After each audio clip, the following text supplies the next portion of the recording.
Good evening, I'm Jeff Bennett. Amna Nawaz is away. On the NewsHour tonight, more details emerge about the deadly U.S. strikes on alleged drug boats off the Venezuelan coast as tensions rise across the region.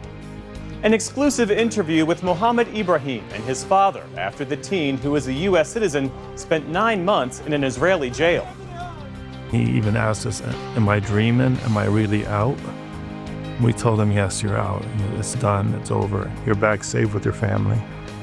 And our conversation with music power couple Alicia Keys and Swizz Beatz, who are spotlighting giants of contemporary art in a new exhibition drawn from their private collection. There are sculptures in here. There are all these incredible different mediums, and all of them will take your breath away.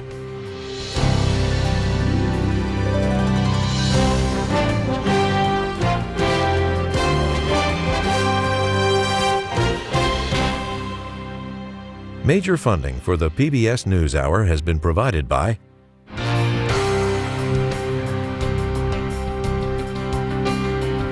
the ongoing support of these individuals and institutions, and friends of the NewsHour, including Kathy and Paul Anderson, and Camilla and George Smith. I love seeing interns succeed. I love seeing them come back and join engagement teams and seeing where they go from there. I get to watch their personal growth. It makes my heart happy.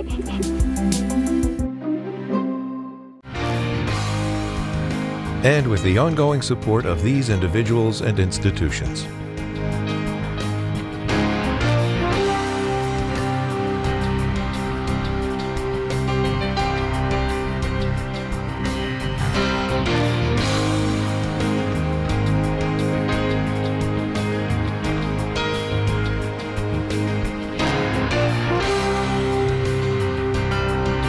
This program was made possible by the contributions to your PBS station from viewers like you.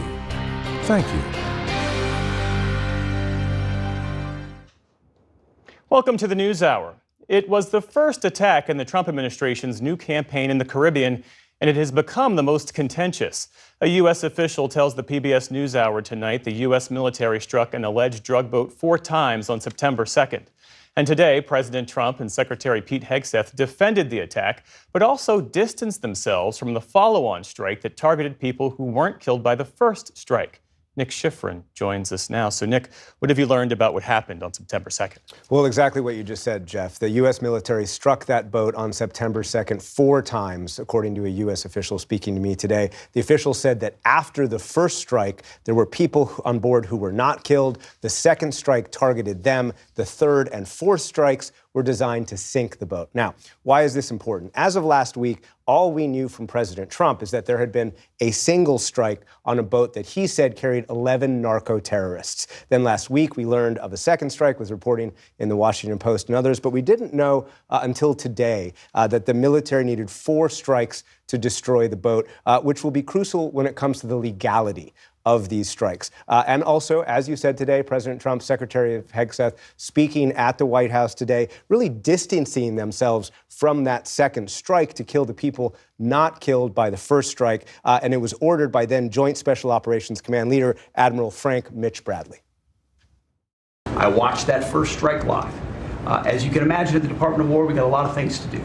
So I didn't stick around for the hour and 2 hours, whatever, where all the sensitive site exploitation digitally occurs. So I moved on to my next meeting. A couple of hours later, I learned that that commander had made which he had the complete authority to do, and by the way, Admiral Bradley made the correct decision to ultimately sink the boat and eliminate the threat.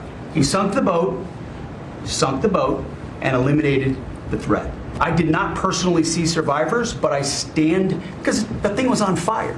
It was exploded and fire or smoke. You can't see anything. You got digital. This is called the fog of war. So Hegseth backing up, but at the same time pushing down responsibility for that second strike to Admiral Bradley. And a defense official reiterates to me today that Hegseth did not give any additional orders between the first and second strikes. Now, as for the overall mission, the Pentagon said today that there had been 21 strikes that had killed 82 people. The administration describes this as an effort to stop drugs from coming to the United States. And today, President Trump reiterated what the mission is, at least when it comes to these boats. I can say this, I want those boats taken out. And if we have to, we'll attack on land also, just like we attack on sea. Attacks on land, Jeff, of course, that could target Venezuelan President Nicolas Maduro, who the U.S. calls a head of a narco state that the U.S. is pressuring to leave office. And on the matter of legality, Nick, why is it significant that it took 4 strikes to sink that boat? You and I have both recently spoken to former military lawyers who say that this attack was illegal.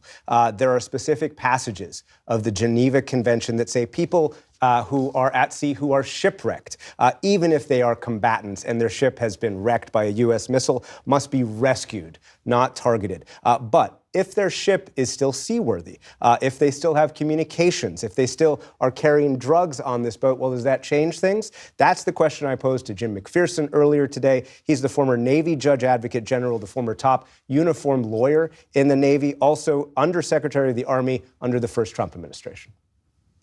So we'll assume for our conversation that we are engaged in a legal conflict. During that conflict, if a boat is engaged and that boat is destroyed, in other words, it's no longer operational, it's a shipwreck, there are individuals on board who have survived and are in the water, they have become a non-target, if you will. They've been taken out of combat. They don't have the capability to engage in hostilities. But if that boat was simply hit and was damaged, it's still seaworthy, it's still afloat. And if the intelligence has shown that it still contains the drugs that we are trying to combat from coming into our country, and the individuals on board are mobile, they can act, they can operate the boat, they can communicate with another boat, those sorts of things, then that remains a legitimate target. And they remain a legitimate target. That said, as McPherson suggested at the top of his statement, he and other former military lawyers we speak to do question the legality over the overall campaign, but Admiral Bradley will have his say to Congress, speaking to them Thursday. Well, let's shift our focus now to Ukraine and the scene at the Kremlin today, where it was apparently all smiles as Special Envoy Steve Witkoff and Jared Kushner, the president's son-in-law, met with Russian President Vladimir Putin.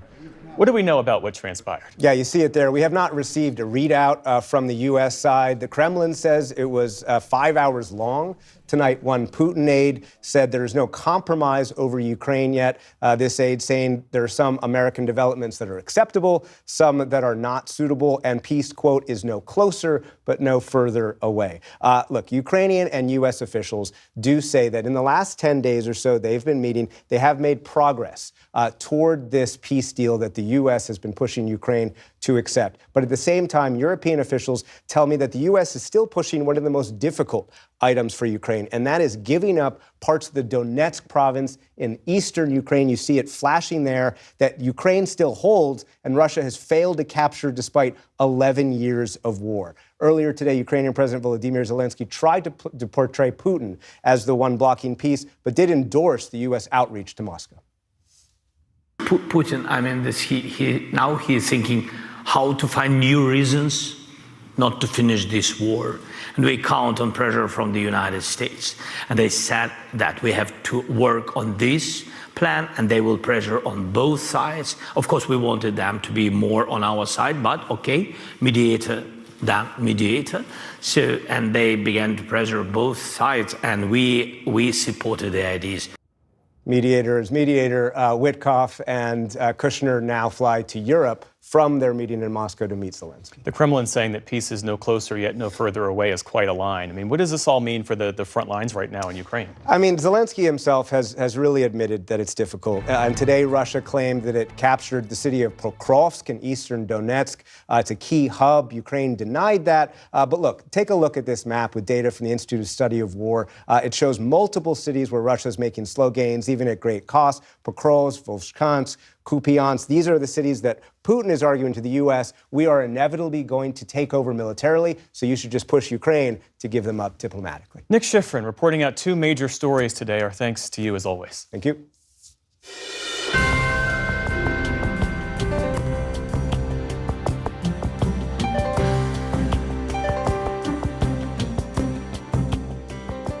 In the day's other headlines, the Trump administration is preparing an immigration enforcement operation that would primarily target hundreds of undocumented Somali immigrants in the Twin Cities of Minneapolis and St. Paul. According to press reports, the operation could begin within days.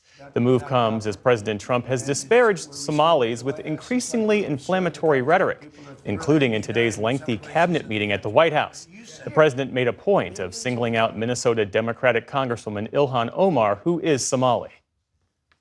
We're going to go the wrong way if we keep taking in garbage into our country. Ilhan Omar is garbage. She's garbage. Her friends are garbage. We don't want them in our country. Let them go back to where they came from and fix it. Local officials, including Minneapolis Mayor Jacob Frey, forcefully condemned both Mr. Trump's comments and the impending operation. Minnesota is home to the nation's largest Somali community.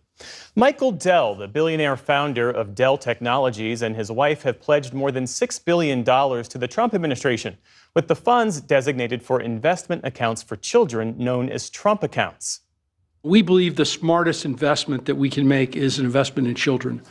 The Dell's donation will provide $250 each to 25 million eligible children under the age of 10 who live in zip codes where the median household income falls below $150,000. Mr. Trump's tax bill created the accounts, which will be rolled out next summer.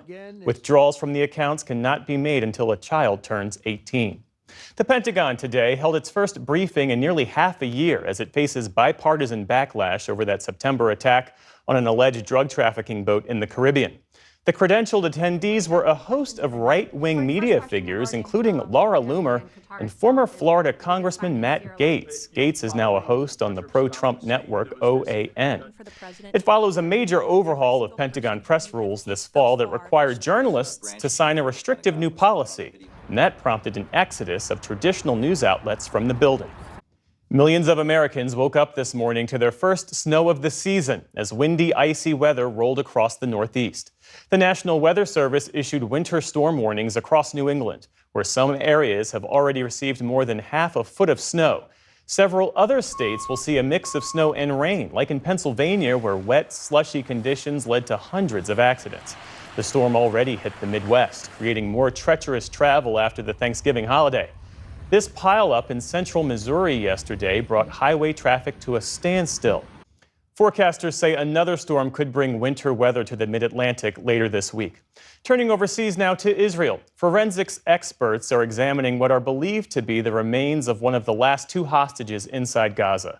Palestinian militants via the Red Cross handed over the remains, which Palestinian media said were uncovered in northern Gaza. Meantime, Palestinians in Khan Yunis mourned a freelance videographer who was one of at least 4 people killed today by Israeli fire across the territory. Israel's military said they were fired upon because they believe they had crossed into areas that Israel controls and posed a threat. Pope Leo XIV has completed his first trip abroad as pontiff with an appeal for peace after spending 3 days in Lebanon. The path of mutual hostility and destruction in the horror of war has been traveled too long, with the deplorable results that are before everyone's eyes. He led Mass along Beirut's waterfront, urging dialogue and reconciliation as the country sees renewed fighting between Israel and Hezbollah. Earlier in the day, the Pope prayed at the site of the 2020 port explosion that killed 218 people and caused billions in damages. A disaster for which no officials have ever been held accountable, and the Pope called for justice. Returning to the Vatican aboard his plane, Pope Leo also urged U.S. leaders to refrain from threats of military action against Venezuela. 2 fashion giants are now one. Prada has bought its longtime rival Versace for nearly $1.4 billion. It completes a deal that's been in the works since April. Prada says the Versace brand offers significant untapped growth potential. Meantime, on Wall Street today, stocks bounced back to across-the-board gains. The Dow Jones Industrial Average added nearly 200 points, the Nasdaq added more than 0.5%, and the S&P 500 also closed slightly higher. And Christmas came to Washington, D.C.'s National Mall this afternoon.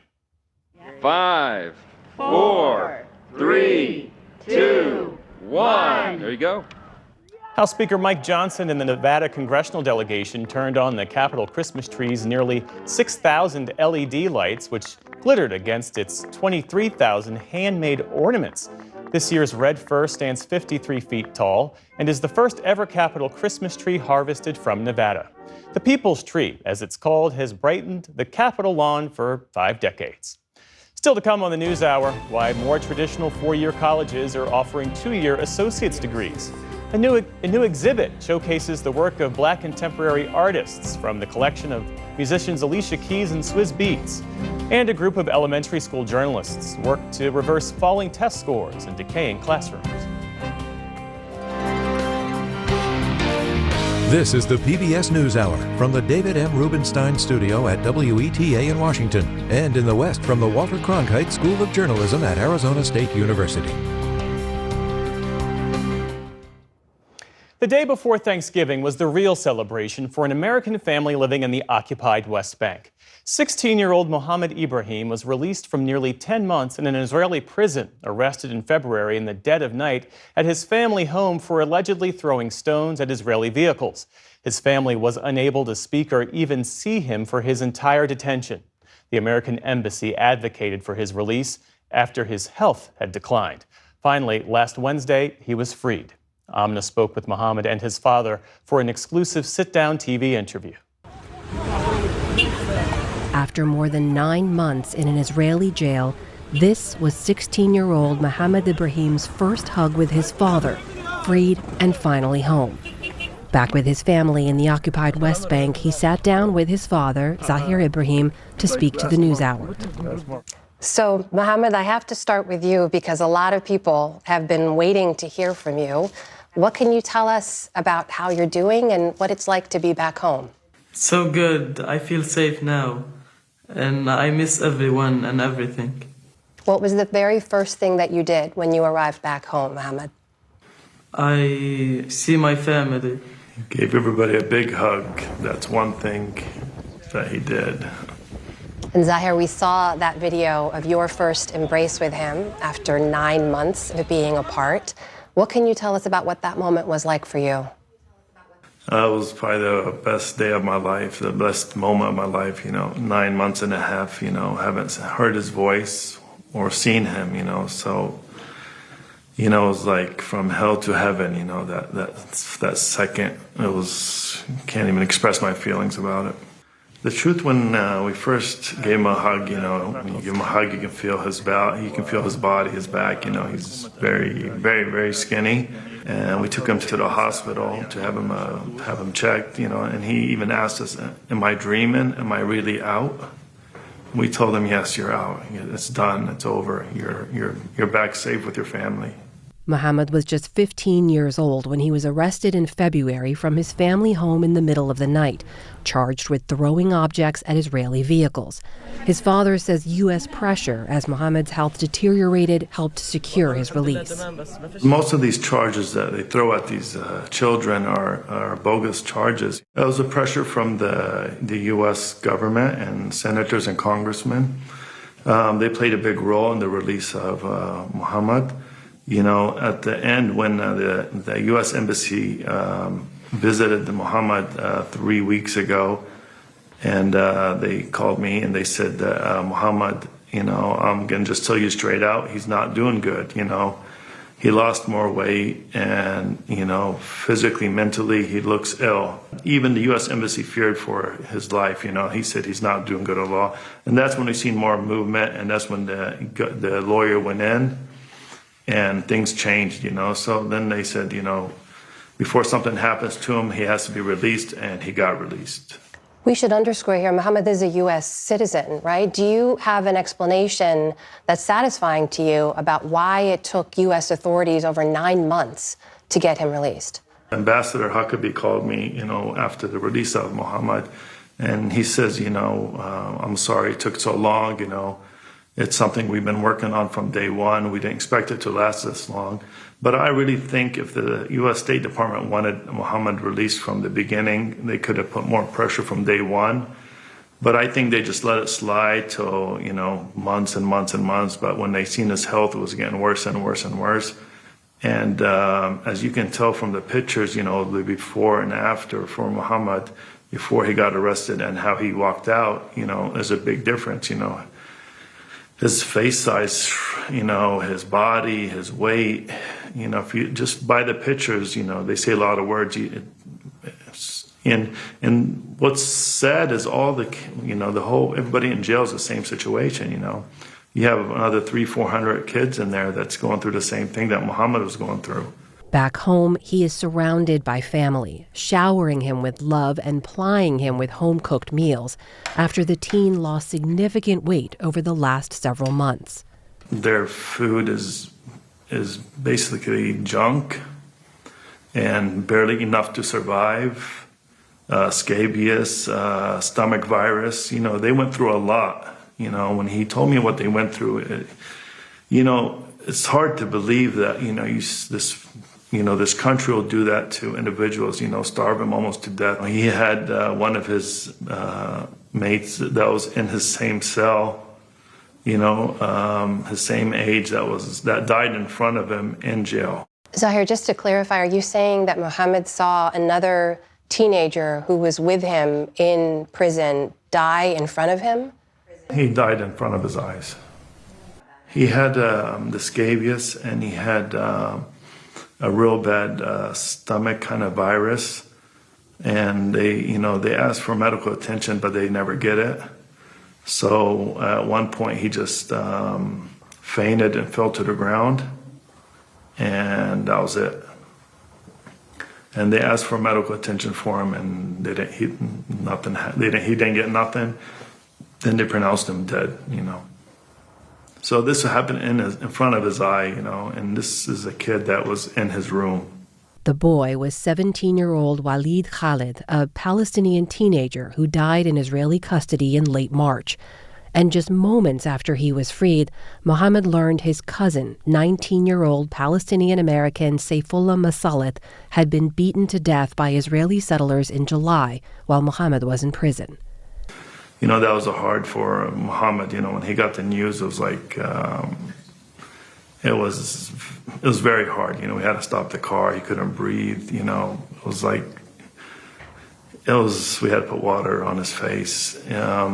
So, these incidents, it has to stop. The Israeli government has to stop all these Israeli settler attacks on these, on the towns around us, because every day it's getting worse and worse. You could be in your own house or a neighbor's house in the village, and you cannot be safe because you don't know who's going to come at night and attack your house or your family or your car.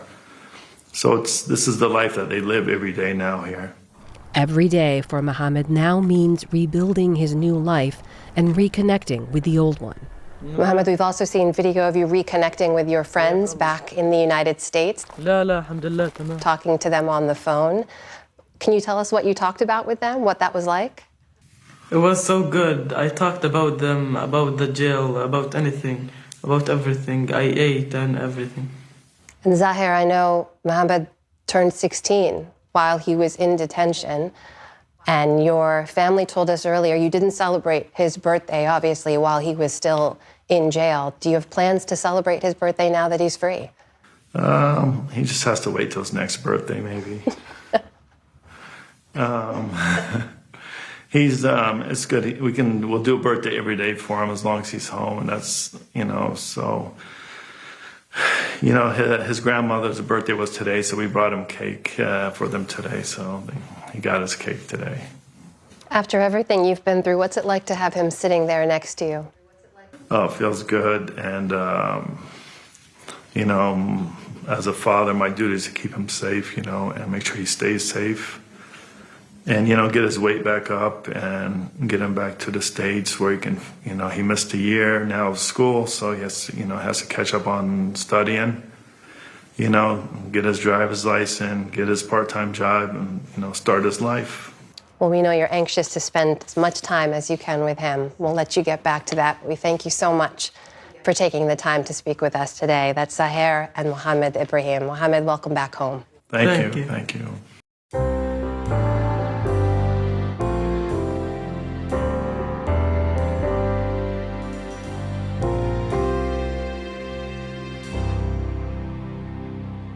About 1 in 4 college students are both first generation and from low-income backgrounds, making the path to a college degree especially challenging.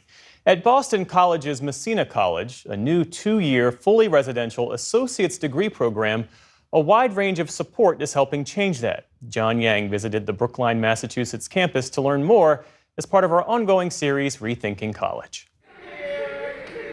For a second-year Messina College student, Lucenzia Robertson, who goes by Lou, time with her mother, Evelyn, and her older brother, Lukens, is the perfect way to celebrate the end of midterm exams.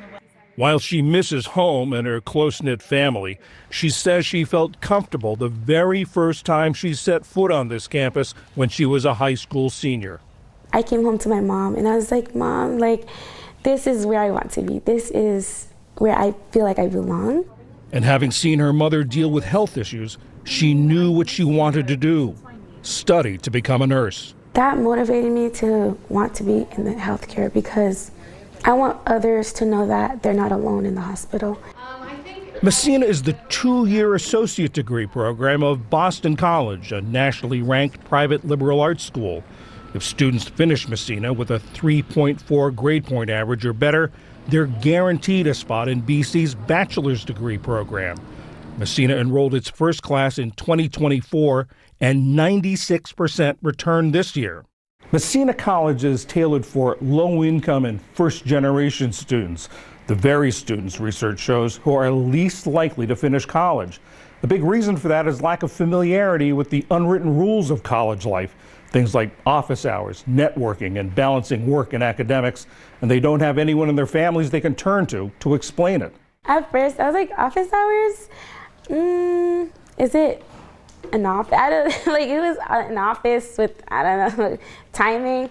And when my professors were explaining me what office hours were, I was like, I'm someone who needs that type of support. So this had been a college campus before? It had been, yes. So Founding Dean Father Eric Barriazo was a low-income, first-generation college student himself.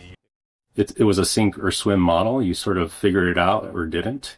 We know a whole lot more now, 20 years later.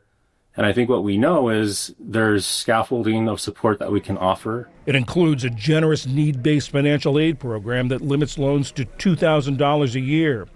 All students get free housing, meals, textbooks, even laptops that are theirs to keep.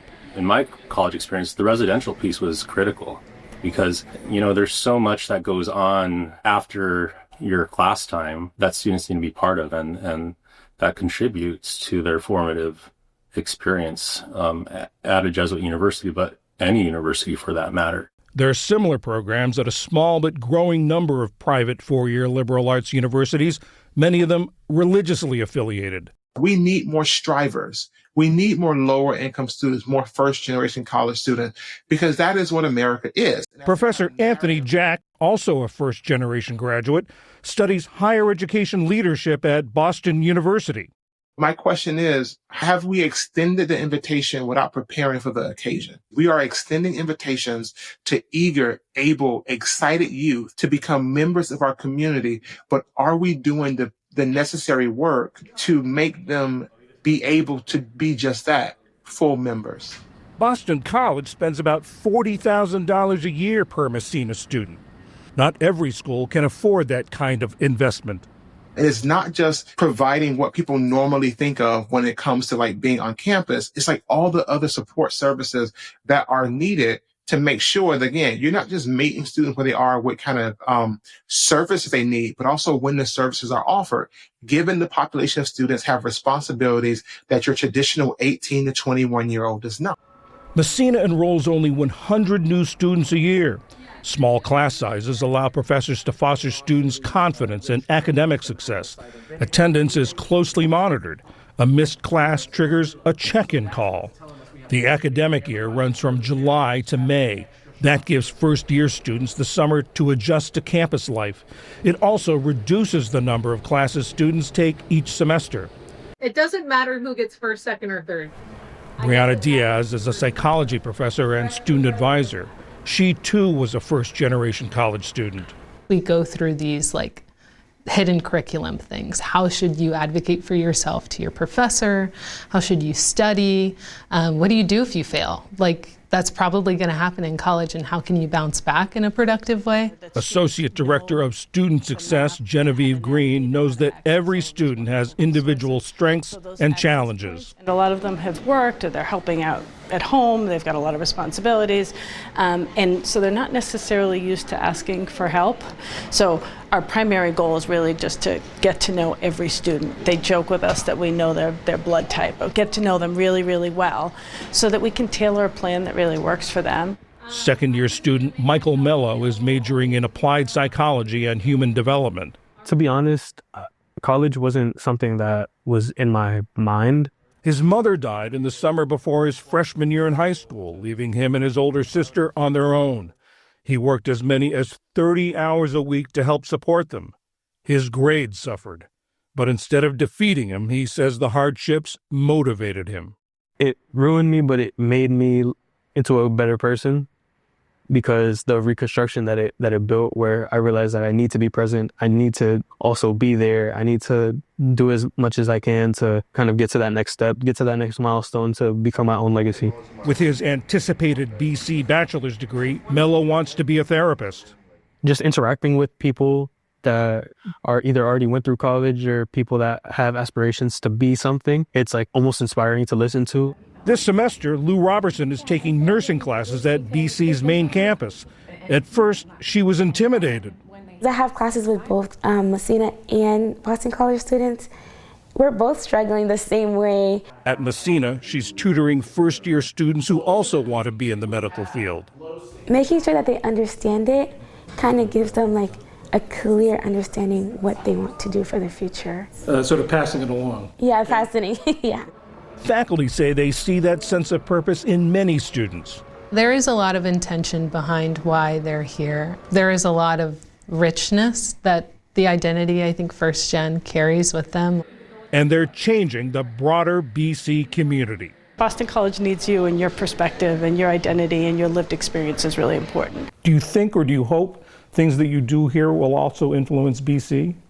Absolutely. These students are already enriching that campus. Time will tell the impact of that overall, but these students have the ability to create a lot of impact for their families, and the generations of potential college students who will follow them because of their example.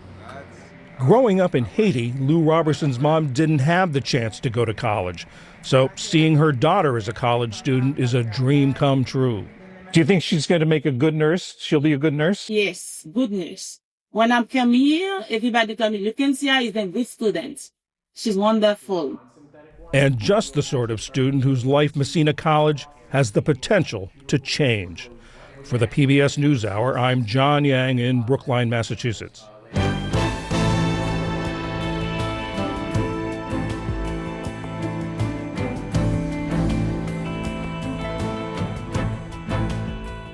The art exhibition with a high profile and a long name, Giants, art from the Dean collection of Swizz Beatz and Alicia Keys, recently opened in Richmond, Virginia, after stops in Brooklyn, Atlanta, and Minneapolis.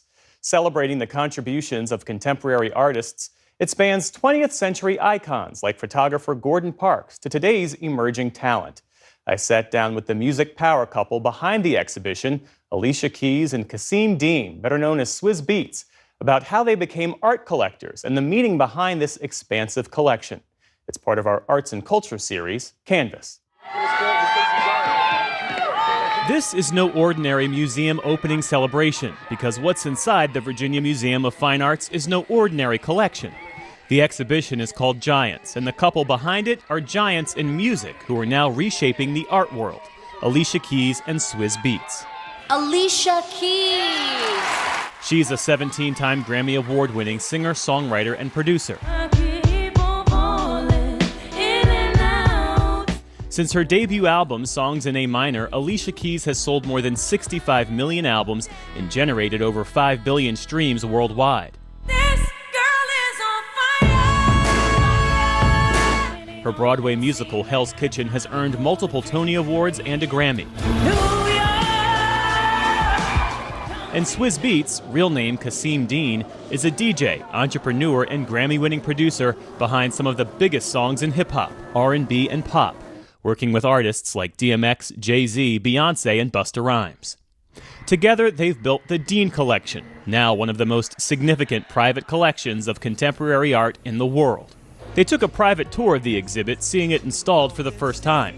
Around 130 works selected from a collection of more than 1,000. What first sparked your interest in collecting art? You want to take that one? Well, growing up from the Bronx and seeing art everywhere, waking up, coming from school, going to school, seeing graffiti on the walls, it always felt like something that we live with, naturally, just like music, And I remember wanting to furnish my place at a very young age, and I didn't want posters. And I started going downtown to look at art. He's always really been very passionate about art, about fine art. He's also an artist. He also paints. Our first date was based around the artist Erte.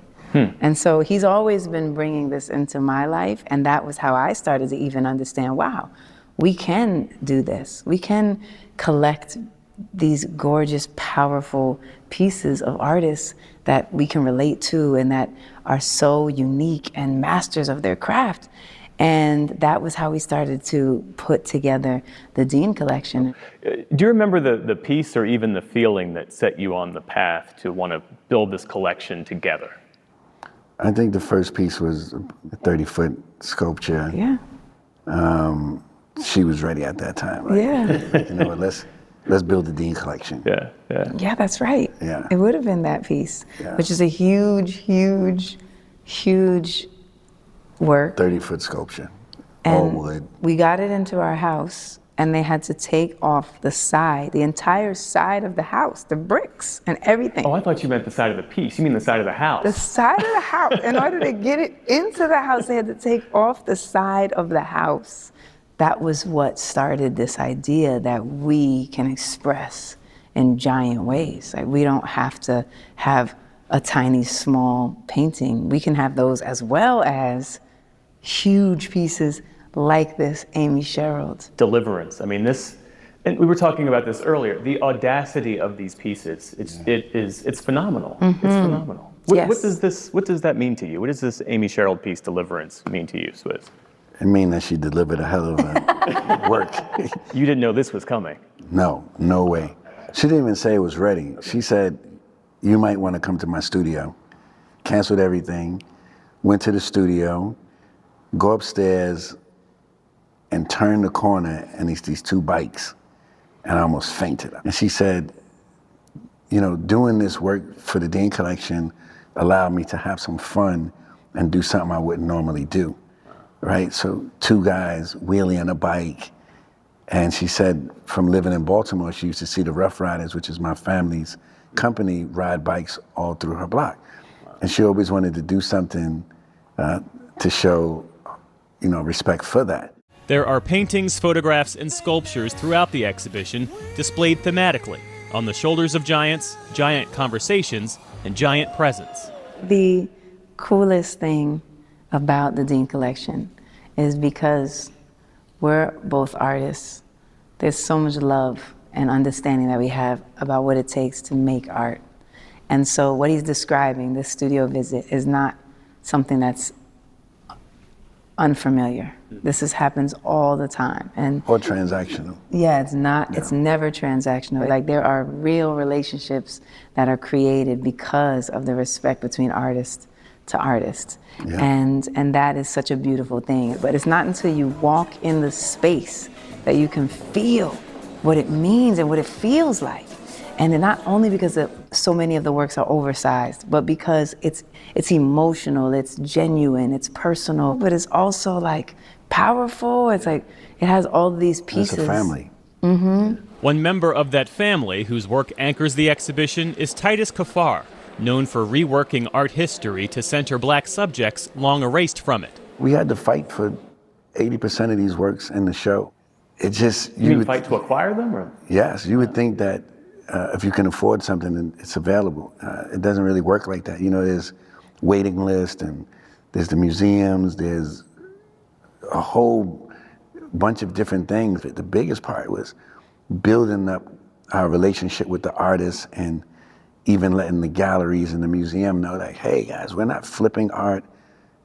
We're damn near institution ourselves. You know, we're adding to this. We're not coming to take from it. But why be intentional about making it public? It's the right thing to do. I think it would be selfish for us to have all of this beauty sitting in some storage somewhere or hanging it only in a home when you can share it with the world, you know. I think almost 500,000 people have seen this show already, and I know from the people that came to see Giants left feeling like giants. The goal, they say, is to inspire people from all backgrounds, elevate the work of living artists, and advocate behind the scenes to ensure those artists receive a fair share when their work is resold. The scale of the collection is staggering, in size, but also in ambition. Monumental pieces that command attention. Yeah, the two of you are a major entry point to the world of contemporary art for people who might not otherwise have discovered it. Is that why you included your piano and your drum machine, your beat machine? There you go. Yeah, that was a very, very important piece, right? Because when you go into a place like a museum, a lot of people act like they know things, or act like they're smart about art, or and it's okay to be a student, because we're still students. But having the self-portraits out the gate, it make people say, I know them. Those are my friends right there. Seeing the BMX bikes, where I come from, the South Bronx, seeing her piano, seeing the turntables, seeing Kool Herc's actual street sign for hip hop. The BMX bikes are right there, and they're hung so cool, by the way. But he said, at one time, having a BMX bike was the biggest thing I could have ever done. It was quite the flex. It was like a big deal. Yeah. And when we came in, one of the gentlemen said to us, brick by brick. Yes, he did. I remember he said that walking in. That hit me. I thought it was a song you wrote. He said brick by brick. Literally, all of our stories are something that we've cultivated brick by brick. Every single one. And that's all we can do. And then slowly but surely, it is possible that it can become this. For Alicia Keys and Swizz Beatz, the Dean Collection isn't just about owning art.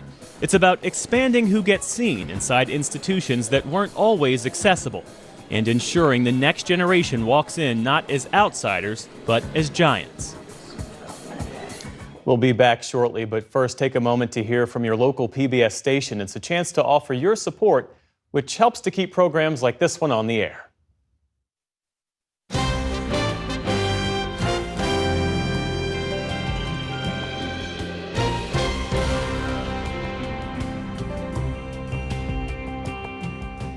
For those of you staying with us, we bring you an encore story now of an unlikely partnership between a utility company and climate activists. Science correspondent Miles O'Brien has the story. It's part of our Tipping Point coverage on energy and climate. Retired school teacher Carol Canova has lived in this tidy little house in Framingham, Massachusetts for 30 years. From this humble perch, she has experienced firsthand a historic energy transition. She started with an oil-burning furnace, then switched to gas, and now heats and cools with an electric heat pump attached to a geothermal well. I was told it would be even heat. I was told it would be efficient and so forth, but seeing is believing. I'd never been in a house that every place in the house was the same temperature. Canova is part of a first-in-the-nation pilot by utility giant Eversource. It's a 1-mile network of underground pipes connecting 36 homes and municipal buildings to a shared geothermal well. It's called networked geothermal, and if it works here, it could be a blueprint for utilities nationwide. So I thought, oh, electricity is expensive, so I'm expecting it's going to be more expensive.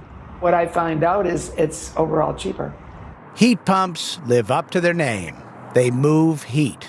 In the summer, they pump heat out of your home. In the winter, they bring it in. How hard they have to work and how much electricity they use depends on the temperature difference between inside and outside. The greater the gap, the more energy they need. Shallow geothermal wells tap into the Earth's steady underground temperature, about 55 degrees year-round.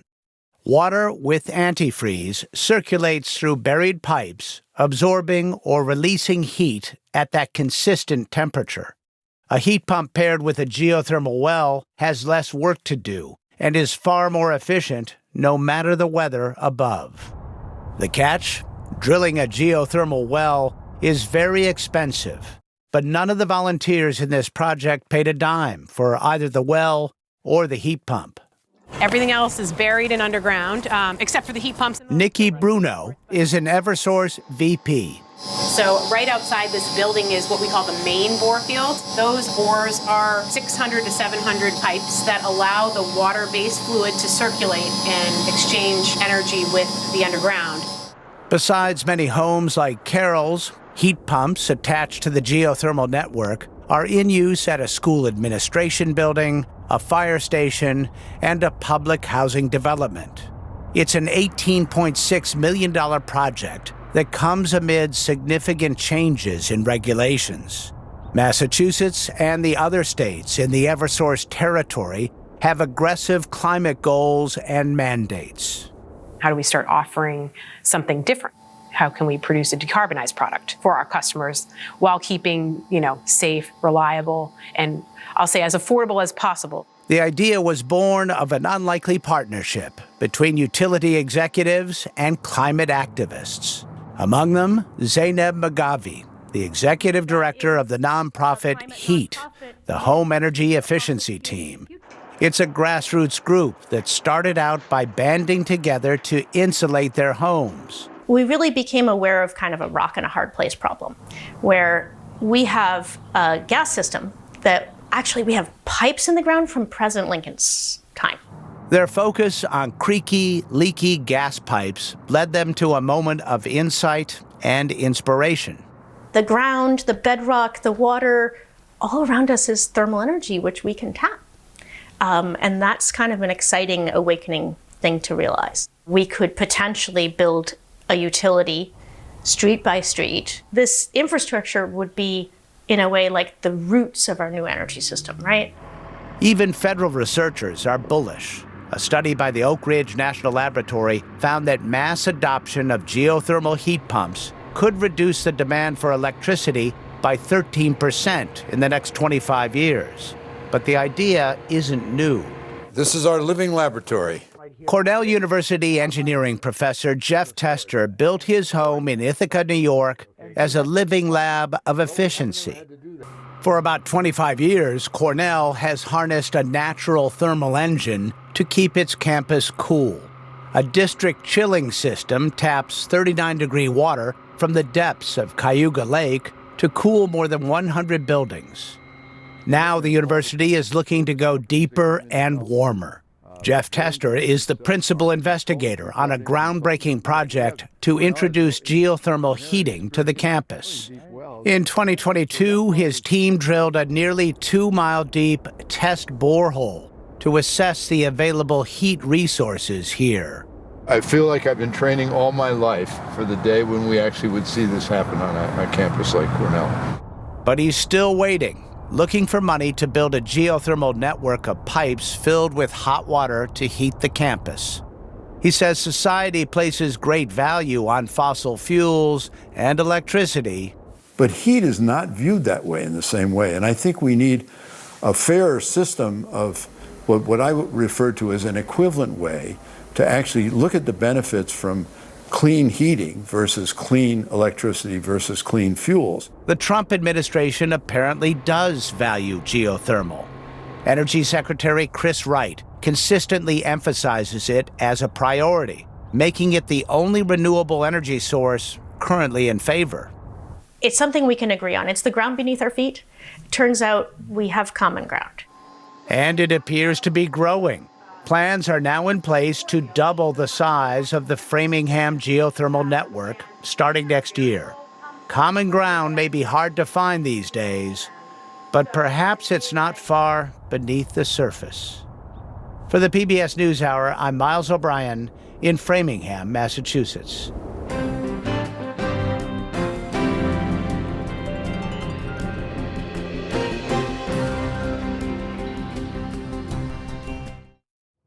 In Providence, Rhode Island, public schools have long faced scrutiny, from low test scores and crumbling buildings to persistent challenges communicating with bilingual families.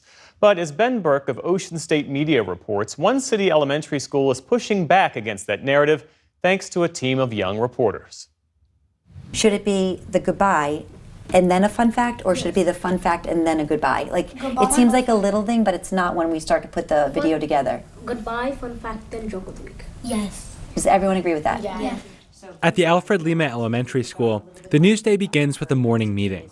The journalists, all fifth graders, talk with their publisher, a school librarian, about what they want to cover on the weekly show. You guys had mentioned on our calendar up there, what day was National Pretzel Day? The 7th. Before heading out to report the story, they put on their press passes and test their equipment. 1, 2, 3, mic check. On a typical news day, the news crew roams the hallways looking for teachers and students to interview. This week, they're reporting on media literacy. 3, 2, 1. Hello guys, we're here with Miss Gonzalez. And we're gonna ask her 2 questions for today about media literacy month. Back in the newsroom, the fifth graders write scripts and tape the show in 2 languages in front of a green screen. Are we ready? Yeah. All right. In 3, 2. Later, they'll release the show on YouTube and social media. Good morning or good afternoon again, and welcome back to a new Lima News episode. Hola a todos, buenos días o buenas tardes, de nuevo y bienvenidos a otro episodio de Lima News. Jaden Chichon says it's the kids who insisted on a bilingual news show, which is hard to find in Rhode Island. The entire school is bilingual. All classes have at least a bit of Spanish and English.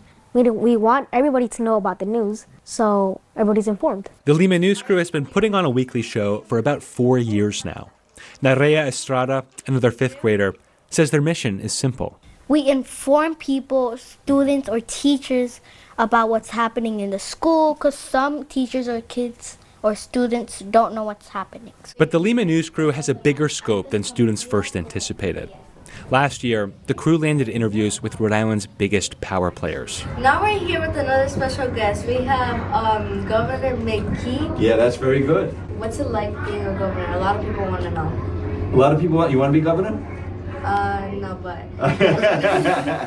Alicia Mejia, who graduated from Lima last year, says interviewing people like the governor taught her something important. Like, you shouldn't be scared to do something, because what if it's just like a once-in-a-lifetime opportunity? Like, I would just go for it, in my opinion. Providence Mayor Brett Smiley also came to Lima last year. Alicia tracked him down in the hallway with a microphone. I asked him if he could, if he could change one thing, what would it be? Or, what is, the things he's been seeing? Smiley and Alicia talked about the rising cost of rent in Providence. The conversation made such a big impression on the mayor, he mentioned it that night on local TV. I had some hard-hitting questions this morning from the Alfred Lima News crew. Ooh. This is the Lima Elementary School. It's an elementary school here in Providence. They have a news team. I was interviewed this morning by Brynelli, Alicia, and Leah. I appreciate their hard questions, and honestly, I hope one day they're standing in your spot, Kim. I hope so. It can be nerve-wracking to interview a big shot like a mayor or a governor, but kids like Jaden say they're enjoying it. It feels blissful, you can say. It feels good to get answers from a question that you want to know. Badly. The journalism program has an emotional impact on the school's staff, too. Tasha White is the librarian and publisher of the Lima News. Even though I might be like, wow, I didn't get to that math lesson today, or I really wanted my students to score this on the last state test, right? But look at all the amazing things that are happening. This seems like a way to reclaim the narrative about what's really going on in a Providence public school. Oh, hands down, hands down. And again, I think that a lot of times people just get stuck on scores, and our students are so much more than a score. The kids and the recent alumni have a lot to say about what they've learned in Miss White's newsroom. It's great that I learned more things about my state, because who wouldn't want to know more about their state? I learned how to interview people, how to interview them good, and also how to be in front of cameras. It actually helped me with public speaking a lot. I get to learn more about our community, how fun some teachers are. For some students, getting journalism experience is influencing how they're thinking about their future. What do you guys want to be when you grow up? I would like to be anything that has to do with art, or probably even a journalist. I want to be a journalist or a doctor. And I really do hope that Keisha becomes an artist and the rey becomes a doctor, because if they don't, they might be coming for my job one day. For the PBS NewsHour, I'm Ben Burke in Providence, Rhode Island. And my job too. That's the NewsHour for tonight. I'm Jeff Bennett. For all of us here at the PBS NewsHour, thanks for spending part of your evening with us. Major funding for the PBS NewsHour has been provided by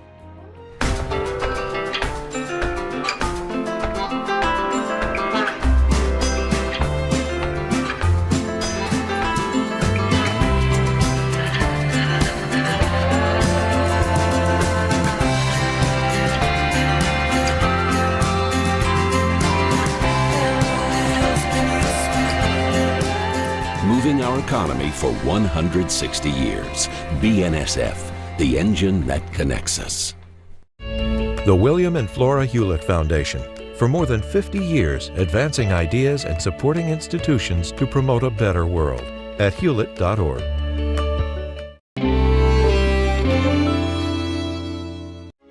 The Charles F. Kettering Foundation, working to advance inclusive democracies. Learn more at kettering.org. Friends of the NewsHour, including Nell, Martha, and Mary Minow, in honor of the life and legacy of their parents, Newton and Josephine Baskin Minow, and Julie and Robin Powell, through Fidelity Charitable. Carnegie Corporation of New York, working to reduce political polarization through philanthropic support for education, democracy, and peace. More information at carnegie.org.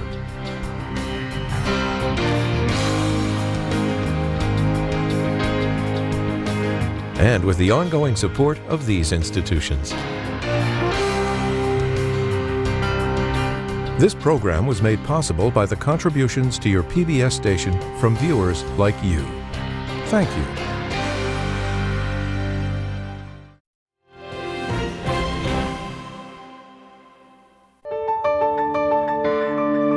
You're watching PBS.